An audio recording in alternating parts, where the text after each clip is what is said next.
Hello everybody, my name is Osa Interval, And I'm Ruben and Osa. and this is our future graduate, Gregor. Osa, so tell me, who were you before you came to prison? Well, so for myself, before I came into prison, I was a cold, callous individual who was a gang member that was addicted to drug and alcohol. I was careless, I didn't care about nobody else, nor did I care for myself. So I caused a lot of harm and destruction in the world before entering prison. And now as an individual who's been in prison for 22 years, I see myself with a purpose. I know what I want in life.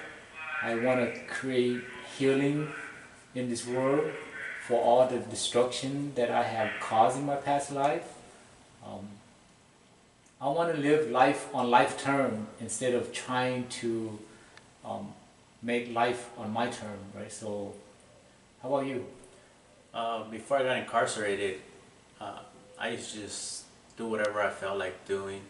I didn't take into account anybody's emotions or how they felt, if they missed me or if they even worried if I was okay.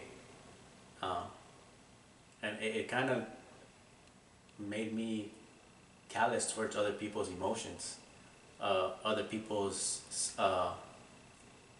safety or even how that affected their lives. You know, if they went to work worrying that I haven't came home for a couple of days, and it could really distract their lives. And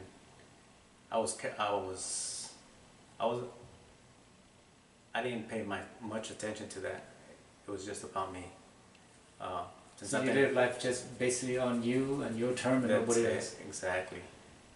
But since I've been in prison, even though it took me to commit a crime, it also gave me the opportunity to start thinking about all those people that have been around me for so many years and stood by me.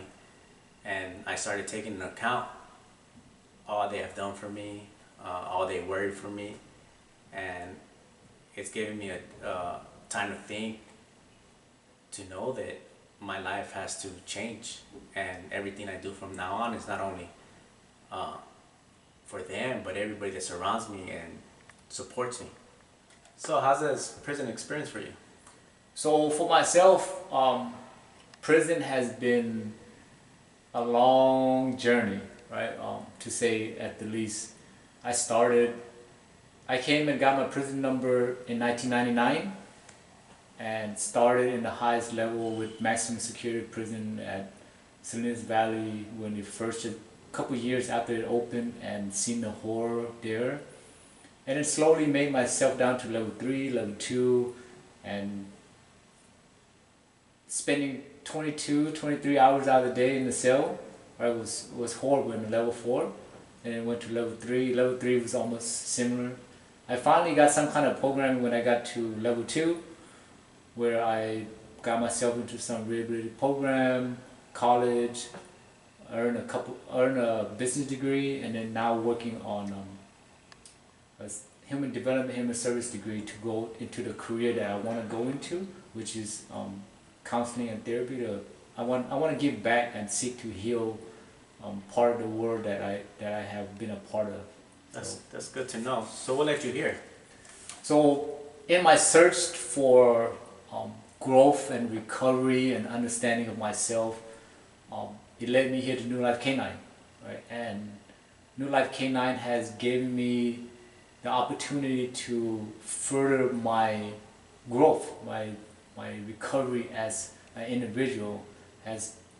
New Life K9 has given me the opportunity to further rehabilitate myself, right? I joined the program in 2018 in January, and roughly about 34 days later they gave me this guy, right? So the ironic thing is, this is his last day with us in prison. He's going to be going out and finishing his education with Rosa on the street, and it's amazing.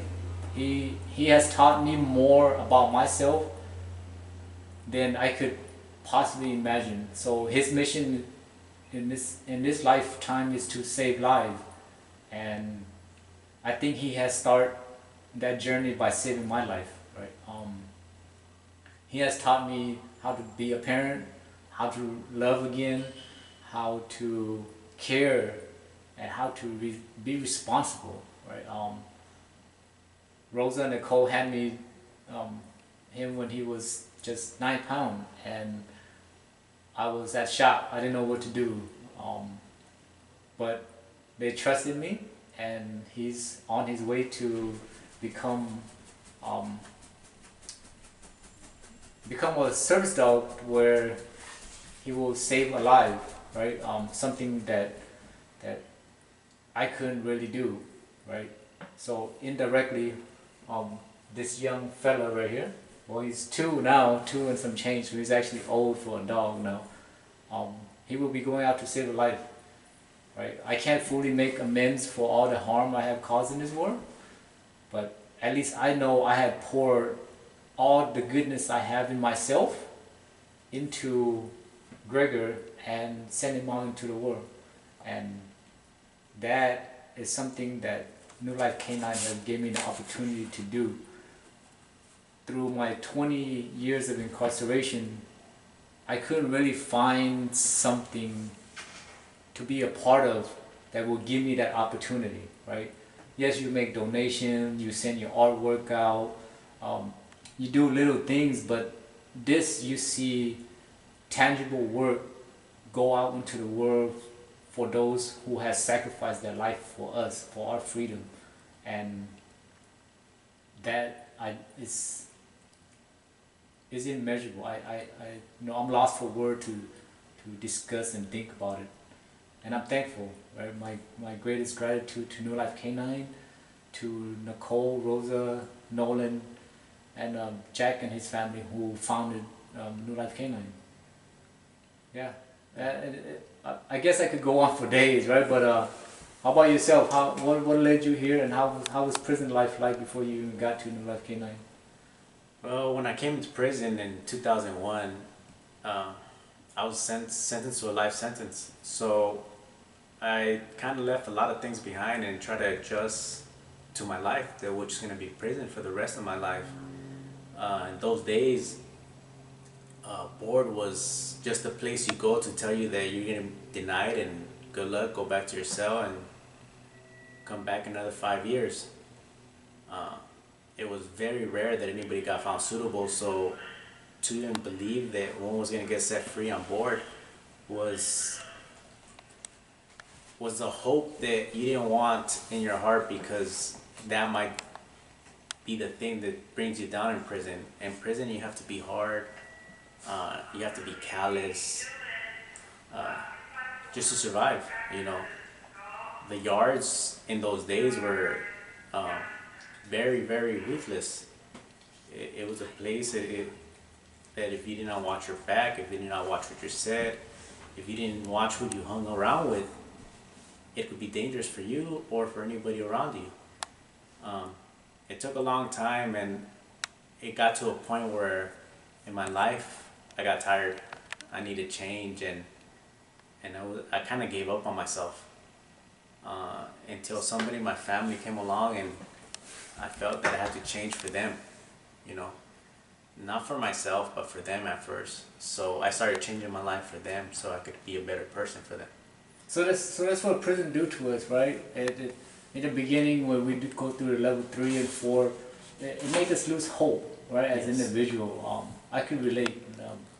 Like, I carry on my criminal mentality in prison for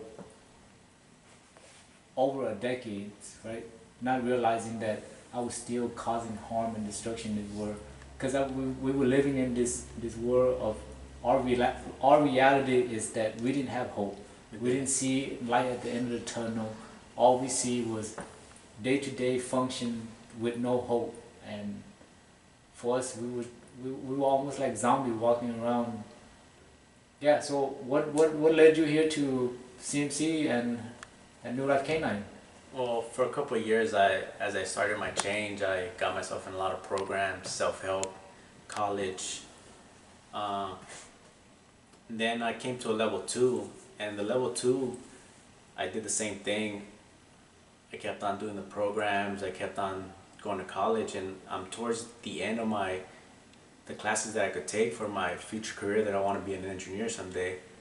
I thought it was a perfect opportunity to be around dogs. See, my whole life I've never had a dog, and I wanted that experience. I knew one day that I'm gonna have my own dog, so I needed to learn how to have one, how to take care of one.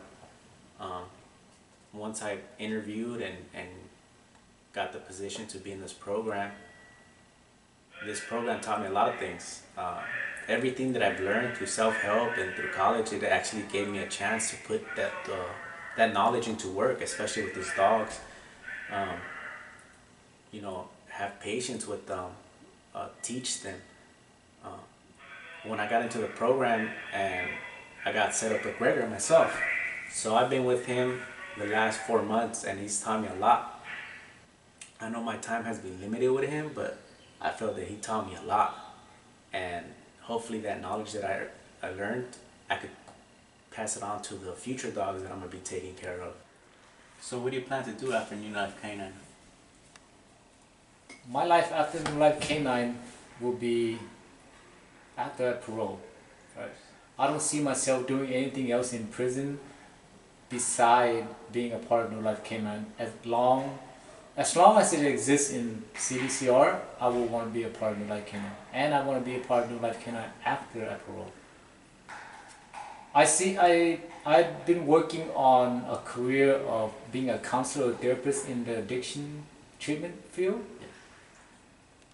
I am one class away from earning an associate degree in that field,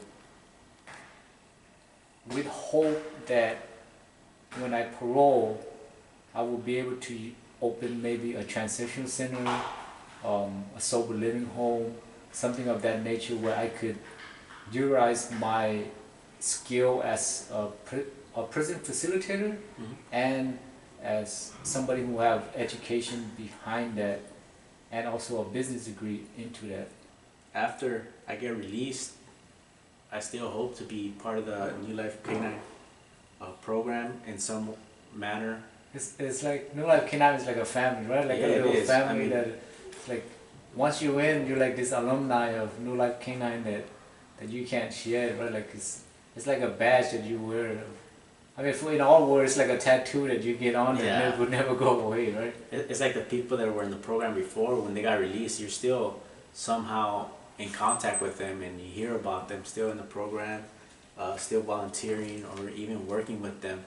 And you're always curious, like, how are they doing? You know, how, not only in their job, but in their life, you know, you start caring for each other. And that's one of those things that it's hard to do in prison, because prison changes so much, and people come and go. But when you're in New Life, you start caring for them, and actually try asking people, like, hey, have you heard of where's Osa nowadays, or where's Luis, our old teammates, you know? And that's what I like about New Life. There's a bond that you grow not only with the dogs, but with your teammates that you hardly ever do in the prison system.